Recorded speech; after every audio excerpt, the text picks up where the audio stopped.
ஈஸியா அவரக்காய் பொரியல் எப்படி பண்ணான்னு பாக்கலாமா? ஒரு பாத்திரத்தை அடுப்புல வச்சுட்டு கொஞ்சமா எண்ணெய், கடுகு, சீரகம், கொஞ்சமா வெந்தயம் இதெல்லாம் போட்டு பொரிய விட்டுக்கோங்க. இதுக்கு ஒரு 3 பல்லு பூண்டை இந்த தோலோட சேர்த்து தட்டி வச்சிருக்கேன், அதையும் ஆட் பண்ணிட்டு ஒரு கைப்பிடி அளவுக்கு சின்ன வெங்காயம் கட் பண்ணி உப்பு போட்டு வதக்கிக்கலாம். இந்த அளவுக்கு கலர் மாறினதுக்கு அப்புறம் ஒரு 2 வரமிளகாய் கிள்ளி போட்டிருக்கேன். இதுல நம்ம ஆல்ரெடி கட் பண்ணி வச்சிருக்க ஒரு 1/2 கிலோ அவரைக்காயை நான் இதுல ஆட் பண்ணிட்டு கொஞ்சமா உப்புமே சேர்த்து ஒரு 5 நிமிஷத்துக்கு நான் வதக்கிக்கிறேன். இப்போ மசாலாக்கு கொஞ்சமா மஞ்சத்தூளும் 1/2 டீஸ்பூன் அளவுக்கு சாம்பார் தூள் ஆட் பண்ணிட்டு அதையும் ஒரு 5 மினிட்ஸ் நல்லா கிளறி கொடுத்து ஒரு 1/2 டம்ளர்ல இருந்து 1 டம்ளர் அளவுக்கு தண்ணி ஊத்திட்டு மூடி போட்டு ஒரு 5 மினிட்ஸ்க்கு நீங்க நல்லா வேக வச்சீங்கன்னா இந்த அவரைக்காய் சூப்பரா வெந்துடும். நான் இன்னுமே கொஞ்சம் வேகணும் அப்படிங்கிறதுக்காக லைட்டா தண்ணி தெளிச்சு வேக வச்சுட்டேன்.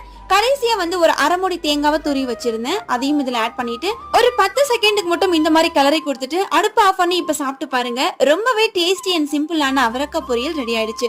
கண்டிப்பா ட்ரை பண்ணி பாருங்க. இந்த மாதிரி ரெகுலர் வீடியோஸ் வேணும்னா மறக்காம சப்ஸ்கிரைப் பண்ணி சப்போர்ட் பண்ணுங்க. பை.